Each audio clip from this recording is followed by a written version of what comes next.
class is always so messy.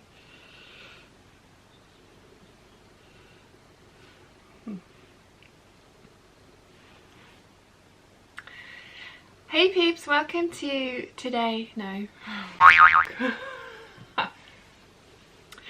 Hey people.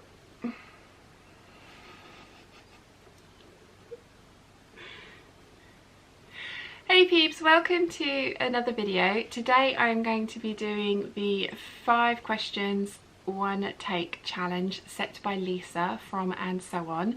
She contacted me on the 11th of November apparently to say that, no, it was before that, 10th of November, I need a day out, to say that it was her 1 month anniversary on YouTube and she wanted to celebrate by creating this tag, which is designed to help everybody get to know their favourite YouTubers better and each other a little better. And I was like, yep, that sounds like a fun video to film and I don't have to edit, which is awesome.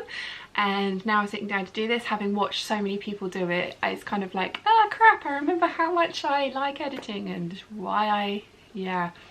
Anyway, never mind. The questions are, number 1, if you were given a paid sabbatical to spend a year living anywhere in the world, where would it be and why? I was really torn between 3 places, being America, Australia and Singapore, but I think I've decided on Singapore. I have been there. I went for 5 days and it was amazing. The national business language is English, so I would survive there. I wouldn't, I mean, I would try and learn the local, I don't even know what the local language is, that's bad, isn't it? But yeah, I would survive in regards to communication. I love the food out there. I love the weather particularly. I do not like being cold. So yeah, that would be really, really fun to live in a climate that is hot the majority of the year round. Although I think I'd miss my coats. The fabric shopping out there is amazing. I have a cousin that lives out there, and also it is so close to so many other countries that I would like to visit that I think the opportunity to do that from that base would be fantastic. So yes, a paid sabbatical in Singapore would be my choice. That would be awesome. Number 2, and who was your favourite teacher growing up and how did they influence you? This was a really hard question for me to think of an answer for, because I only really remember 3 teachers, their names. The first one was Mrs. Stanner, who was my primary school teacher, and I don't remember anything about her other than she had short dark hair and that I remember her name and I think she was lovely. The other one I remember is Mr. Rackham, who was my form teacher in high school, and he was gorgeous. Used to be slightly late to class every day just so you had to talk to teacher. Yeah, not a good example. And then finally, I'm not going to name this teacher, but I will tell you a story about her. It was my drama teacher, and she has a very famous daughter in the West End, and this was the final production for the end of year, so our GCSE piece that we had to put on in front of the whole school, and it was a play called Celluloid City, which was lots of little vignettes of different famous people like Marilyn Monroe and Greta Garbo, and it was a musical. There were singing parts in it, and I learned a part for my audition, and when I got there, the song that I'd learnt was the Genie song from Aladdin, and it was really fast paced, and the piano player was playing it really slowly and I couldn't sing it that slow. I mean, I can't sing anyway. I sound like a bag of angry cats being thrown against a wall, and you know, the cats are in a bag and being thrown against a wall, so of course they're angry and they don't sound great. So yeah, that's me. And so I'd refused. I think I sang about a line and they couldn't speed it up anymore, so I was just like, no, I'm not doing this. And I still got cast in a major part that had a singing role, which was Greta Garbo, and the vignette that was for her was the kind of behind the scenes of a black and white silent movie called Flesh and the Devil. And so my teacher had this on VHS, showing my age here, and she lent it to me so that I could watch the film, get an idea for how Greta Garbo moved and her characterization and things like that. And with VHSs, there's a little tab that if you push it in, it means you can't record over them anymore, and that tab had not been pushed in. So I watched the movie and I left it in the recorder, and my dad and my brother were watching the boxing, and I don't know if they had just gotten to the point where they couldn't stay up any later or something like that, but they recorded over this copy of Flesh and the Devil with boxing. So when I woke up the next day and found out, I had realised that I had to go in and tell my drama teacher what had happened. And it was not well received. It wasn't anyone particular's fault. It was just a few acts of like, just, you know, not thinking and carelessness, and it wasn't malicious, and I didn't do it on purpose, but yes. I had to tell my teacher that. And then for about 3 weeks, and I looked everywhere to try and find a replacement for this video, but it wasn't available to buy as like a VHS, which is why she taped off the TV.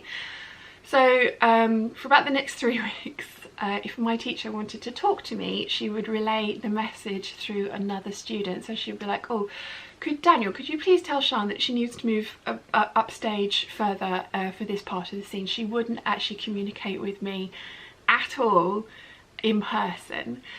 Now there is a TV channel called TNT, and they showed loads of old black and white movies and silent movies, and finally Flesh and the Devil came up on that. So I recorded it off the TV. I then pressed the little tabs in from that one so that you couldn't then record over it. It was very early days of the internet, very early days. In fact, I don't think it even was the internet. I think Mum and Dad had bought us one of those like encyclopedia programs that had loads and loads of stuff in it, and Flesh and the Devil happened to be one of them. So I printed off all the blurb, I printed off the poster, so I made the box as nice as possible, brought that into school the next day and gave it to the teacher, and she was just, oh darling, how wonderful of you. Oh, all is forgiven. And it was I think the thing that I took away from that was that it doesn't matter how old you get, you never really grow up, and you can be, yeah, it was just, I mean, it was at the time, it was a horrific thing to go through, because it was just like, oh my god, my teacher won't talk to me. But now looking back on it, it's a really funny story. But you can see why I've not named names, because not fair. But yeah, very, very funny. My phone, I've actually been talking so long, my phone has turned off. So question number 3 is, name 3 things besides sewing that you're good at. I was sitting there last night on the way to the theatre, cinema with Mum and Dad last night, and I was like, I'm doing this thing tomorrow. I've got to name 3 things that I'm good at besides sewing, and both of them went talking.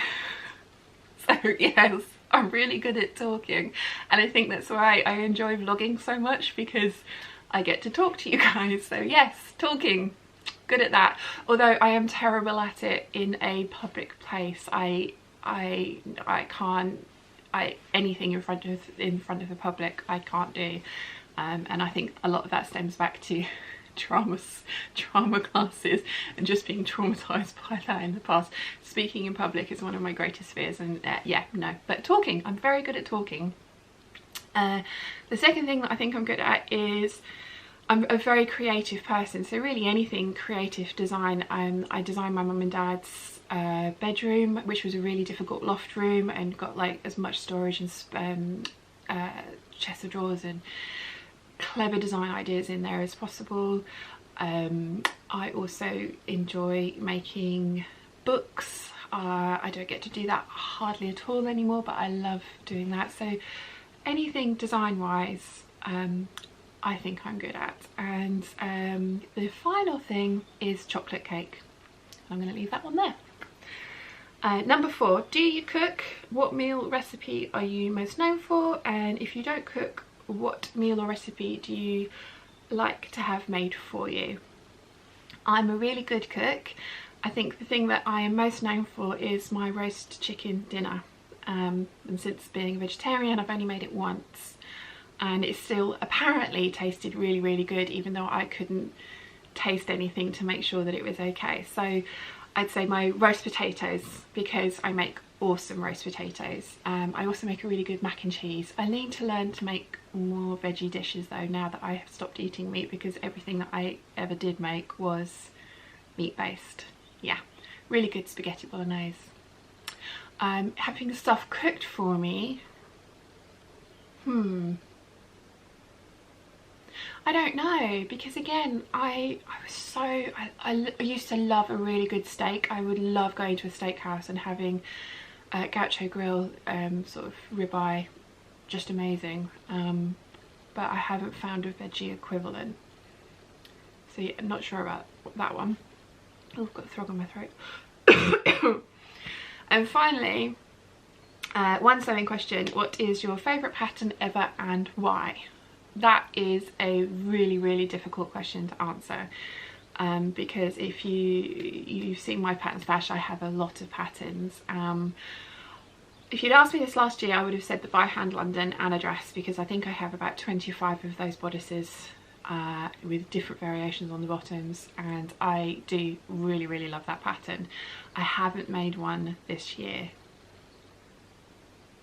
No, I haven't made one this year. I also love the Kittenish Behaviour Grace dress, and I've made probably about the same amount of those ones. But I think I would have to say my very favourite pattern at the moment is the Vogue 8577, which I am doing the sew along for. Now, I've only made one of those for myself, but I have made 3 of them in total so far, 2 for other people. And I'm doing one for the sew along.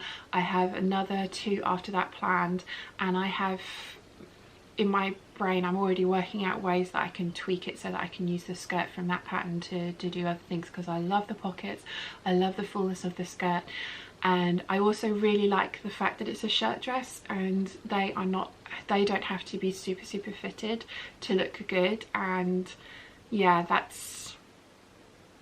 is my favourite pattern at the moment, but that is subject to change. Ask me again in 6 months and it'll be something different, you know that's how sewing works. Thank you so much to Lisa for tagging me in this. I've loved watching everybody's. Akram's and Alex from So Happy have been, I think, just amazing to watch. I knew they would be. Pretty much everybody that I was going to tag has already been tagged, because I have left this for a week before I managed to have time to film it. So if you would like to take part, please feel free to do so, and make sure that you let me know that you have done, because I have just so enjoyed watching everybody's videos. They have been awesome. Yeah, okay, I can't remember how I finish my videos. This is why I like editing. I really hope you've enjoyed my waffle. You know how good I am at that. If you have, please give this video a thumbs up. If you haven't yet, please subscribe, and I'll see you again very soon. Bye.